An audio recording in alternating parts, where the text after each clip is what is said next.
2 months later. You and Dr. Jameson have talked about your Aunt Ruth? I was watching Alyssa race through a big maze of stout, hollow tubes hung from the ceiling at Chuck E. Cheese's.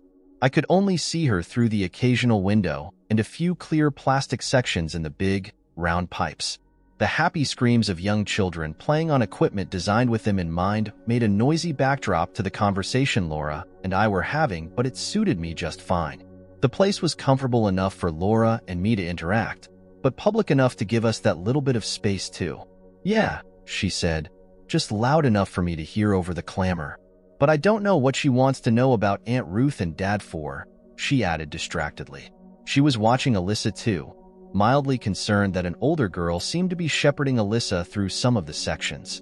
That Laura's counselor was inquiring about her father was news to me. What's that about your father and aunt? I asked. She turned to look at me blankly. What? She asked. You said Dr. Jameson was asking about your Aunt Ruth and your dad, I replied. She shrugged and shook her head. I'm sorry, I was watching our daughter being silly. Mark, she said apologetically. I don't know why I said that, she said. She's been asking questions about Aunt Ruth, but we aren't getting anywhere. I'm really kind of tired of talking about her. I see, I said. After a long conversation with Dr. Jameson a couple of weeks ago, I was a little more sensitive to things Laura said or did. Aunt Ruth was your mother's sister, right? Laura nodded. Yeah, Mom and Dad were devastated when Aunt Ruth had her stroke and died, she said. Well, that's understandable, don't you think? I asked. Ruth lived with your parents for a long time, right? I was trying to pull out some hazy memories from my mind. I didn't know her family that well. We weren't close, though I liked them well enough.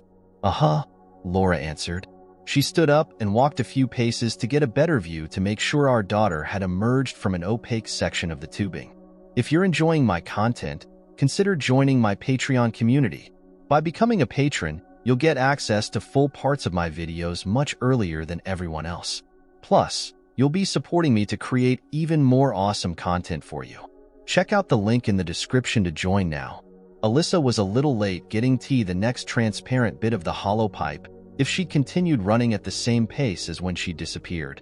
There was no other place for her to go, though. I was sure we'd see her in another second or two. Your parents were close to Ruth, huh? I suggested when she came back to stand beside me. What? Oh, yes, pretty much, she replied. When Aunt Ruth's husband died, she moved in with Mom and Dad. That was 25 years ago, I guess. Alyssa came running up with another little girl trailing a step behind. She was Terry, Alyssa said by way of introduction, and she was almost 5 years old.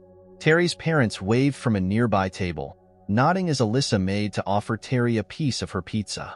Terry had a younger brother and a baby sister, it seemed. Both were wailing about something and their parents' hands were full. Laura and I talked for another 45 minutes while the two little girls laughed and giggled their way through an astonishing amount of pizza. I was trying to figure out who Laura was and where she was coming from in most everything she said. I looked for a hidden meaning in every subject, every conversation. It was tiring and frustrating. I really wanted to give free rein to my anger at what she'd done. But Dr. Jameson had already told me in unequivocal terms that Laura was suffering, or had suffered, I wasn't quite sure which, from some kind of emotional breakdown. I didn't know what to do or how I should feel anymore. Can you get mad at someone with a mental problem? It seems an awful lot like spanking a baby for wetting a diaper. Neither can control the process and neither is responsible for it happening, right? Alyssa enjoyed the whole experience at the children's pizza restaurant, especially the part about meeting another youngster near her own age.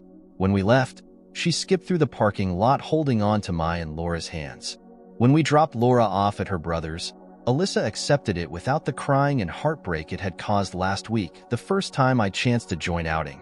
I'd explained the separation to Alyssa as being similar to making her go to her room when she misbehaved. It was in terms she could understand and made sense to her. She wasn't happy without her mother, but she could deal with it better this way. When she asked what her mommy had done, I told her I didn't tell others what she did to deserve being sent to her room, and it was only fair I not tell her about what her mother had done. Alyssa didn't like that, but she let it go surprisingly easily. She fell asleep on the way home. The next morning, I called Dr. Jameson and asked her if Laura's unexpected connection between her father and her aunt in our conversation could possibly be significant. As before, she said anything that Laura didn't seem to want to address could surely be important. She promised to keep me in the loop with what she discovered with Laura at her next counseling session. 9 days later, Dr. Jameson chewed on her lip for a long moment, debating whether to tell me something. "Mr. Archer, in your first visit, you said neither you nor Laura was a virgin when you got married, right?" I shrugged and nodded. I couldn't see how this tied into Laura's aunt's death in any way. The doctor decided to go for it. She cleared her throat for a second's longer delay. "Well, Laura did say to be completely frank with you. I just hope she remembers that when we get together tomorrow," the doctor said. Mr. Archer, what would you say if I told you Laura did not, in fact, have 2 lovers before you?" My face must have shown my confusion. "Mr. Archer, Laura was not technically a V, but Mr. Archer, you were the first man to take her." I sat back, stunned for the first time in our conversation. Doctor, I don't know what to say," I protested. "She sure didn't seem like a V that night. Darn, she was as ready as I was." "I don't understand, doctor." I finally just gave up. "Because you were experienced, you led her through the whole process of love-making, apparently pretty effortlessly and without noticing her lack," she said softly. "Somehow she got the impression that her being experienced also was something important to you. She'd been using her, I'm going to have to be careful not to embarrass myself here, but she had experience using a D in her fingers, but that's all," she finished.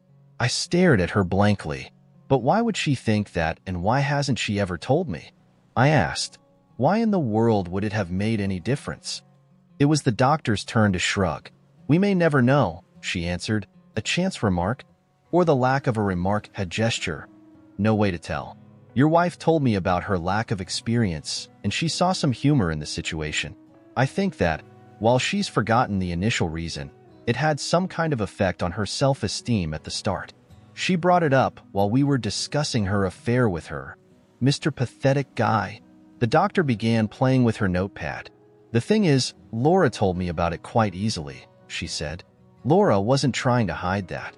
It wasn't a sensitive matter to her. At least not any longer." She fiddled with her ballpoint for a long moment. "Mr. Archer, I hope I can tell you this in terms your experience and training has prepared you for." She looked at me closely, trying to read me. She sighed. "In for a penny, in for a pound," she muttered. Taking a deep breath, she laid it out for me. "I'm all but certain that one of the reasons in taking Mr. Pathetic as a lover was that Laura was reversing the role she experienced with you early in your marriage. I found some indications that Laura was trying to teach, Brian how to be a better lover, though she wasn't succeeding very well. The role reversal was apparently therapeutic enough for her to rid herself of the underlying cause." "What was that?" I asked. I knew there was a big frown on my face. Dr. Jameson was trying to be very impersonal with Laura's sexual involvement with Brian Collier, but I didn't feel very detached at all. "I don't know for sure," she answered honestly.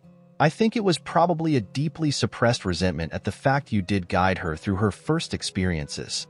Laura has, in layman's terms, a little streak of contrariness. That seems to be linked in some fashion to her relationship with her father.